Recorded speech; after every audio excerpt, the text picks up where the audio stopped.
Hello and welcome everyone. நீங்க கேட்டுட்டு இருக்கிறது ஸ்கோர் கிளவர் வழங்கும் டெய்லி கரண்ட் அஃபேர்ஸ் பாட்காஸ்ட். இன்னைக்கு ஜனவரி 15, 2026க்கான கரண்ட் அஃபேர்ஸ் பத்தி டிஸ்கஸ் பண்ண நான் உங்க நிலா. கூடவே நானும் உங்க சிபி. நாங்க 2 பேரும் ஸ்கோர் கிளவர்ல கரண்ட் அஃபேர்ஸ் எக்ஸ்பர்ட்ஸ். இன்னைக்கு நாம டிஸ்கஸ் பண்ண போற எல்லா நியூஸும் எங்களோட daily banking premium current affairs பிடிஎஃப்ல இருந்து தான் எடுத்திருக்கோம்.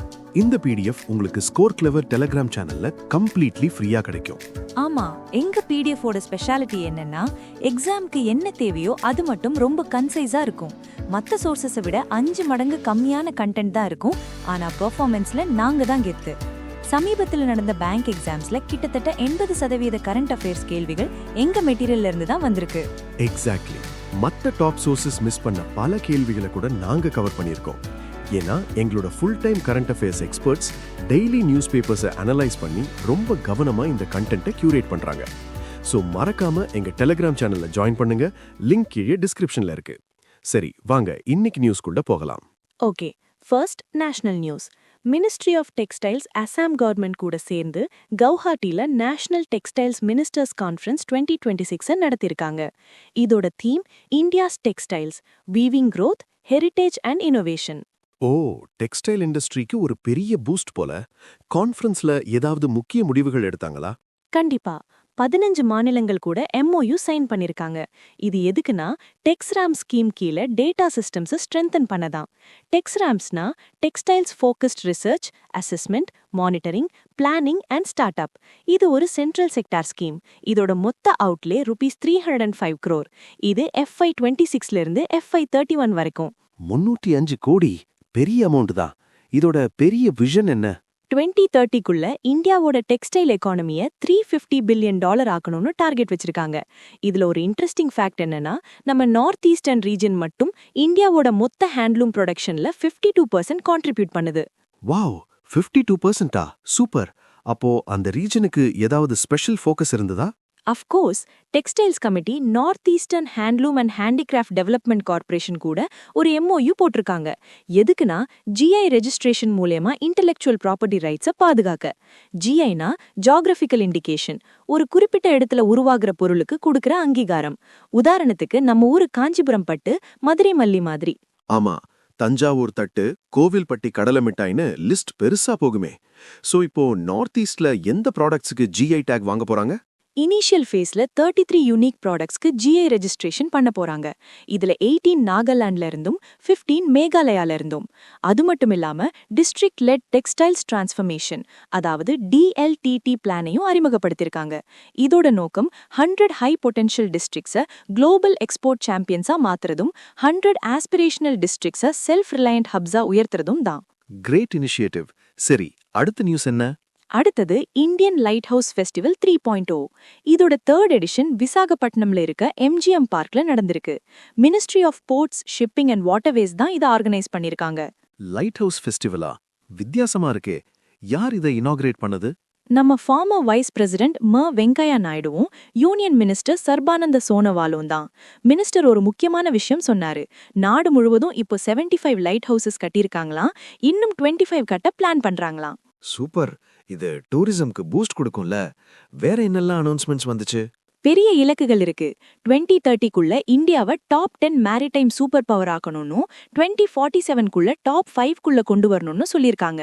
அப்புறம் விசாகப்பட்டினம்ல ஒரு லைட் ஹவுஸ் மியூசியம் கட்டுறதுக்காக விசாகப்பட்டினம் போர்ட் அத்தாரிட்டிக்கும் director general of light houses and light ஷிப்ஸ்க்கும் மத்தியில ஒரு MOU சைன் ஆச்சு. விசாகப்பட்டினத்துக்கு கொண்டாட்டம் தான். வேற ஏதாவது ப்ராஜெக்ட்ஸ்? ஆமா, 230 crore மதிப்புல 4 மேஜர் போர்ட் இன்ஃப்ராஸ்ட்ரக்சர் டெவலப்மெண்ட் ப்ராஜெக்ட்ஸ்க்கு ஃபவுண்டேஷன் ஸ்டோன் போட்டாங்க. அது மட்டும் இல்லாம இந்தியா ஷிப் டெக்னாலஜி சென்டர்னு ஒரு சென்டர் ஆஃப் எக்ஸலன்ஸை விசாகப்பட்டினம்லயே எஸ்டாப்ளிஷ் பண்ண போறாங்க. இதுக்கு 305 crore செலவாகும். Impressive numbers. நம்ம போர்ட்ஸோட பெர்ஃபார்மன்ஸ் எப்படி இருக்கு? ரெக்கார்ட் பிரேக்கிங்கா இருக்கு. 2024-25ல இந்தியாவோட 12 major ports 855 million tons of கார்கோவை ஹேண்டில் பண்ணிருக்கு. இது ஒரு ரெக்கார்ட். சாகர்மாலா ப்ரோக்ராம் கீழே கார்கோ மூவ்மெண்ட் 700% அதிகரிச்சு 150 மில்லியன் டன்ஸ் பர் ஆனம் தொட்டிருக்கு. Wow, phenomenal growth. சரி, இப்போ ஒரு சின்ன பிரேக். எஸ், எல்லாரும் ஒரு நிமிஷம் கவனிங்க. கரண்ட் அஃபேர்ஸையும் GKவையும் சுலபமா மெமரைஸ் பண்ண கஷ்டப்படுறீங்களா? இனி நம்ம கவலையே வேண்டாம். கூகுள் பிளே ஸ்டோர்ல எங்க ஸ்கோர் கிளவர் ஆப்பை டவுன்லோட் பண்ணுங்க. ஆமா நண்பர்களே, எங்க ஆப்ல ஒரு யூனிக் நியூ லேர்னிங் டெக்னிக் இருக்கு. அதை யூஸ் பண்ணி நீங்க ஒரு தடவை படிச்சீங்கன்னா வாழ்க்கையில மறக்கவே மாட்டீங்க. அந்த அளவுக்கு எஃபெக்டிவா இருக்கும். நாங்க இப்போ ஆரம்பிச்சிருக்கிற இந்த பாட்காஸ்ட் முயற்சி உங்களுக்கு எப்படி இருக்குன்னு கமெண்ட்ல சொல்லுங்க. உங்க ஃபீட்பேக் எங்களுக்கு ரொம்ப முக்கியம். இந்த மாதிரி ஒரு பாட்காஸ்ட்டை தினமும் உருவாக்க நிறைய அதற்கு கடின உழைப்பு தேவைப்படுகிறது. அதனால உங்க சப்போர்ட் எங்களுக்கு ரொம்ப தேவை. இந்த பாட்காஸ்டுக்கு ஒரு லைக் போடுங்க, உங்க ஃப்ரெண்ட்ஸ் கூட ஷேர் பண்ணுங்க, மறக்காம எங்க சேனலுக்கு சப்ஸ்கிரைப் பண்ணுங்க. சரி, வாங்க நியூஸ்க்குள்ள போகலாம். பேங்கிங் செக்மெண்ட்ல என்ன இருக்கு? First, axis finance limited. இது ஆக்சிஸ் பேங்கோட ஒரு சப்சிடியரி NBFC. இவங்க வியாபார் பிசினஸ் லோன்னு ஒரு ஹொச அன்செக்யூர்ட் கிரெடிட் ப்ராடக்ட் லான்ச் பண்ணிருக்காங்க. அன்செக்யூர்ட்னா கொலாட்ரல் எதுவும் தேவையில்லை, அப்படிதானே? லோன் அமௌண்ட் எவ்வளோ கிடைக்கும்? கரெக்ட். எந்த ஜாலகமும் தேவையில்லை. மேக்ஸிமம் 10 லட்சம் வரைக்கும் லோன் கிடைக்கும். அடுத்து RBI சம்பந்தப்பட்ட நியூஸ். ஸ்கைடோ அண்ட் பேஜின்னு 2 கம்பெனிஸ்க்கு பேமெண்ட் அக்ரிகேட்டர்ஸா செயல்பட RBI ஃபைனல் ஆத்தரைசேஷன் கொடுத்திருக்கு. பேமெண்ட் அக்ரிகேட்டர்னா கொஞ்சம் சிம்பிளா சொல்லுங்களேன். பேமெண்ட் அக்ரிகேட்டர்ஸ்னா மர்ச்சன்ட்ஸ் சார்பா கஸ்டமர்ஸ் கிட்ட இருந்து பேமெண்ட்ஸை கலெக்ட் பண்ணி அவங்க பேங்க் அக்கவுண்ட்ல செட்டில் பண்ற கம்பெனிஸ். இப்போ ஸ்விக்கியில் ஆர்டர் பண்ணும்போது நீங்க ஜிபே, ஃபோன்பே, கார்டுன்னு எதுல வேணா பே பண்ண முடியுதுல்ல, அதை எனேபிள் பண்றது இந்த மாதிரி PS தான். ஸ்கைடோ அண்ட் பேஜிக்கு கிராஸ் பார்டர் மற்றும் பிசிக்கல் பேமெண்ட் ஆபரேஷன்ஸுக்கும் லைசன்ஸ் கிடைச்சிருக்கு. Got it.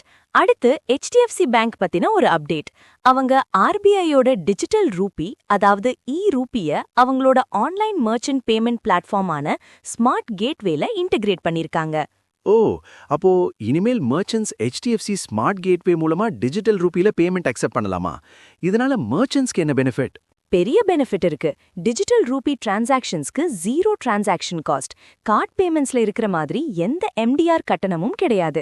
இது மர்ச்சன்ட்ஸ்க்கு ரொம்ப காஸ்ட் எஃபெக்டிவ். சூப்பர். சரி, அடுத்தது அக்ரிமெண்ட்ஸ். டிபார்ட்மெண்ட் ஆஃப் டெலிகம்யூனிகேஷன்ஸ் ஓட டெக்னிக்கல் விங்கான டெலிகம்யூனிகேஷன் இன்ஜினியரிங் சென்டர், அதாவது TEC, IIT கான்பூர் கூட ஒரு MOU சைன் பண்ணிருக்காங்க. நெக்ஸ்ட் ஜெனரேஷன் டெலிகாம் டெக்னாலஜி சம்பந்தமான ரிசர்ச்காக இந்த கொலாபரேஷன். அடுத்ததா reports. National crime records bureau NCRB interoperable criminal justice system 2.0 ரேங்கிங்ஸை ரிலீஸ் பண்ணியிருக்காங்க. இதுல உத்தராகண்ட் போலீஸ் தான் 93.46 ஸ்கோரோட டாப்ல இருக்காங்க. அவங்கள தொடர்ந்து ஹரியானா அண்ட் அசாம் இருக்கு. ICJSனா என்னது? அது ஒரு online platform. Police, courts, jails, forensic லேப்ஸ்னு கிரிமினல் ஜஸ்டிஸ் சிஸ்டமோட எல்லா பில்லர்ஸையும் கனெக்ட் பண்ணி டேட்டாவை சீம்லெஸ்ஸா ஷேர் பண்ண உதவுது. இதுல உத்தராகண்ட் போலீஸ் தான் பெஸ்டா பெர்ஃபார்ம் பண்ணிருக்காங்க. அருமை. இப்போ இன்டர்நேஷனல் நியூஸ்க்கு போலாம். United Nations 2026 international year of rangelands and பாஸ்டோரலிஸ்ட்ஸா அறிவிச்சிருக்காங்க. இந்த டிக்ளரேஷனுக்கான ரெசல்யூஷனை முன்னெடுத்த நாடு மங்கோலியா. இதற்கான ஆக்டிவிட்டீஸை கோஆர்டினேட் பண்ற லீட் பாடியா food and agriculture organisation FAO செயல்படும். ரேஞ்ச்லேண்ட்ஸ் அண்ட் பாஸ்டரலிஸ்ட்ஸ்னா? ரேஞ்ச்லேண்ட்ஸ்னா புல்வெளிகள் மற்றும் மேய்ச்சல் நிலங்கள். பாஸ்டோரலிஸ்ட்னா கால்நடைகளை வளர்த்து இடம் விட்டு இடம் பெயர்ந்து வாழும் மக்கள். அவங்களோட முக்கியத்துவத்தை உணர்த்தத்தான் இந்த international year. Superb explanation. Defence செக்மெண்ட்ல என்ன நியூஸ் இருக்கு? நம்ம Chennai based Garuda aerospace BEL, அதாவது பாரத் எலக்ட்ரானிக்ஸ் லிமிடெட் கூட ஒரு MOU போட்டிருக்காங்க. அன்மேண்ட் ஏரியல் சிஸ்டம்ஸ், அதாவது ட்ரோன்ஸை Indian defence forces, central police ஆர்கனைசேஷன்ஸ்க்கு ஜாயிண்ட்லி சப்ளை பண்றதுக்கு தான் இந்த டீல். கிரேட். இன்னொரு டிஃபென்ஸ் நியூஸ். இந்தியன் ஏர்ஃபோர்ஸ் நம்ம உள்நாட்டு தயாரிப்பான light combat aircraft LCA Tejas ஓட மீடன் ஃபிளைட்டோட 25th ஆனிவர்சரியை கொண்டாடியிருக்காங்க. 25 years, awesome. ஃபர்ஸ்ட் ஃப்ளைட் எப்போ நடந்தது? January 4th, 2001ல பெங்களூரு HAL ஏர்போர்ட்ல இருந்து தான் ஃபர்ஸ்ட் ஃப்ளைட் நடந்தது. விங் கமாண்டர் ராஜீவ் கோட்டியால் தான் முதல் TD-1 ஏர்கிராஃப்ட பைலட் பண்ணாரு. இந்த LCA ப்ரோக்ராம் 1983ல AIF ஓட பழைய MiG-21 ஜெட்ஸுக்கு பதிலா ஒரு விமானத்தை உருவாக்க ஆரம்பிச்சது. தேஜஸ் ஒரு 4.5 generation multi role fighter. Okay, அடுத்ததா இந்தியன் ஆர்மி பூனேல இருக்கிற நிவே லிமிடெட் கூட 293 crore ஒரு எமர்ஜென்சி ப்ரொக்யூர்மெண்ட் கான்ட்ராக்ட் சைன் பண்ணிருக்காங்க. எதுக்குன்னா சூர்யாஸ்திரா ராக்கெட் லான்ச் சிஸ்டம்காக. சூர்யாஸ்திராவோட ஸ்பெஷாலிட்டி என்ன? இது இந்தியாவோட முதல் universal multi calibre rocket launcher. ஆர்மியோட டீப் ஸ்ட்ரைக் கேப்பபிலிட்டிஸை என்ஹான்ஸ் பண்ணும். 150 மற்றும் 300 கிலோமீட்டர் தூரத்தில் இருக்கிற இலக்குகளை துல்லியமா தாக்கக்கூடியது. இது இஸ்ரேலி எல்பிட் சிஸ்டம்ஸோட பல்ஸ் டெக்னாலஜியை அடிப்படையாக கொண்டது. Very powerful. சயின்ஸ்ல ஏதாவது இன்ட்ரெஸ்டிங் நியூஸ் இருக்கா? ஒரு மைண்ட் ப்ளோயிங் நியூஸ் இருக்கு. எம்பெம்பா எஃபெக்ட் பத்தி கேள்விப்பட்டிருக்கீங்களா? இல்லையே, அது என்ன எஃபெக்ட்? சுடுதண்ணி பச்சை தண்ணியை விட வேகமா ஃப்ரீஸ் ஆகும்னு சொல்ற ஒரு ஃபினாமினன் தான் அது. இது ஏன் நடக்குதுன்னு பல வருஷமா விவாதங்கள் போயிட்டு இருந்துச்சு. என்னது, சுடு தண்ணி சீக்கிரம் ஃப்ரீஸ் ஆகுமா? நம்பவே முடியலையே. ஆமா, இப்போ பெங்களூர்ல இருக்கிற Jawaharlal Nehru centre for advance scientific research JNCASR முதல் முறையா ஒரு சூப்பர் கம்ப்யூட்டர் சிமுலேஷன் மூலமா இதுக்கு கம்ப்யூட்டேஷனல் ப்ரூஃப் கொடுத்திருக்காங்க. வாட்டர் மாலிக்யூல்ஸ் கூல் ஆகும்போது கைனெட்டிக் ட்ராப்ஸ்ல மாட்டிக்குதான். அதனால தான் ஹாட் வாட்டர் வேகமா ஃப்ரீஸ் ஆகுதுன்னு கண்டுபிடிச்சிருக்காங்க. அன்பிலீவபிள். அடுத்த ஸ்டேட் நியூஸ். அருணாச்சல் பிரதேஷ்ல இருக்கிற KE பன்னியோர் டிஸ்ட்ரிக்ட் இந்தியாவோட முதல் பயோ ஹாப்பி டிஸ்ட்ரிக்டா மாறப்போகுது. பயோ ஹாப்பி டிஸ்ட்ரிக்டா? புதுசா இருக்கே. ஆமா, இந்த ப்ராஜெக்ட MS சுவாமிநாதன் ரிசர்ச் ஃபவுண்டேஷன் தான் டெவலப் பண்றாங்க. பயோ ஹாப்பினஸ் என்ற வார்த்தைய முதல்ல உருவாக்குனதே நம்ம டாக்டர் MS சுவாமிநாதன் தான். அவரோட விஷனை தான் இப்போ ரிவைவ் பண்றாங்க. Great tribute to him. இன்னொரு state news. Andhra Pradesh government Nellore டிஸ்ட்ரிக்ட்ல தகடர்த்தி கிரீன்ஃபீல்ட் ஏர்போர்ட் ப்ராஜெக்ட்டுக்கு அப்ரூவல் கொடுத்திருக்காங்க. இதோட ஆந்திரால இது 8வது ஏர்போர்ட் ஆகும். அப்பாயின்மெண்ட்ஸ் பாத்திரலாம். HSBC பிரைவேட் பேங்கோட புதிய CEOவா இடா லியூ நியமிக்கப்பட்டிருக்காங்க.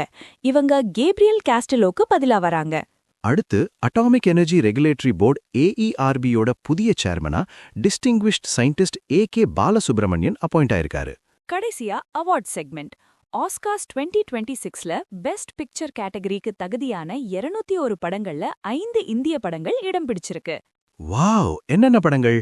ரிஷப் செட்டியோட Kantara a legend chapter 1, Anupam Kher இயக்கிய தன்வி த கிரேட், ஒரு அனிமேட்டட் படமான மகாவதார் நரசிம்ஹா, டூரிஸ்ட் ஃபேமிலி மற்றும் sister midnight. Fantastic. Golden globe awards பத்தியும் நியூஸ் இருக்கு. 83rd annual golden globe awards கலிஃபோர்னியால நடந்தது. ஒன் பேட்டில் ஆஃப்டர் another படத்துக்கு 4 அவார்ட்ஸ் வாங்கியிருக்கு. அதே மாதிரி அடோலசன்ஸ் TV சீரீஸும் 4 அவார்ட்ஸ் வாங்கியிருக்கு. வேற என்னென்ன முக்கிய அவார்ட்ஸ்? ஹாம்னெட் படத்துக்கு best motion picture in drama award கிடைச்சது. தி சீக்ரெட் ஏஜென்ட் படத்துக்கு best non English language film award கிடைச்சது. இதுல ஒரு ஹிஸ்டரியே நடந்திருக்கு. தி சீக்ரெட் ஏஜென்ட் படத்துல நடிச்சதுக்காக Brazilian actor Wagner Moura golden globe வாங்கிய முதல் பிரேசிலியன் ஆக்டர் என்ற பெருமையை பெற்றிருக்காரு. சூப்பர். இதுல நம்ம பாட்காஸ்ட் லிசனர்ஸ்க்கு ஒரு ஸ்பெஷல் நியூஸ். முதல் முறையா பெஸ்ட் பாட்காஸ்ட் கேட்டகரி இன்ட்ரோடியூஸ் பண்ணிருக்காங்க. அதுக்கு ஏமி போலர் அவங்களோட good hang with Amy Poehler பாட்காஸ்ட்காக இனாகரல் கோல்டன் குளோப் அவார்ட் வாங்கியிருக்காங்க. ஆசம். ஒரு நாள் நம்ம பாட்காஸ்டுக்கும் கிடைக்கும்னு நம்புவோம். கண்டிப்பா. சரி, இன்னைக்கு நியூஸ் அவ்வளவுதான். ஆனா நீங்க எங்கும் போயிடாதீங்க. ஒரு முக்கியமான அனௌன்ஸ்மெண்ட் இருக்கு. ஆமா மக்களே, தினமும் நீங்க படிக்கிற கரண்ட் அஃபேர்ஸை டெஸ்ட் பண்ணி பார்க்க வேண்டாமா? அதுக்காகவே நாங்க நடத்துறது தான் கரண்ட் அஃபேர்ஸ் லீக். இது எங்க டெலிகிராம் சேனல்ல தினமும் இரவு 8 மணிக்கு நடக்கும். ஒரு குவிஸ். இது வெறும் குவிஸ் இல்ல, இது கரண்ட் அஃபேர்ஸ்க்கான IPL. ஒவ்வொரு மாசமும் ஒரு புது லீக் தொடங்கும். மாதம் முழுவதும் உங்க ஸ்கோர்ஸ் கணக்கிடப்படும். லீக் முடிவுல டாப் பெர்ஃபார்மர்ஸ்க்கு எக்ஸைட்டிங் ரிவார்ட்ஸ் காத்துட்டு இருக்கு. சோ உங்களை நீங்களே டெஸ்ட் பண்ணி ரிவார்ட் ஜெயிக்க உடனே எங்க கரண்ட் அஃபேர்ஸ் லீக் டெலிகிராம் சேனல்ல ஜாயின் பண்ணுங்க. ஜாயினிங் லிங்க் கீழே டிஸ்கிரிப்ஷன்ல இருக்கு. மீண்டும் நாளைக்கு இதே நேரத்துல உங்களை சந்திக்கிறோம். அதுவரை keep learning and stay clever with Score Clever. By.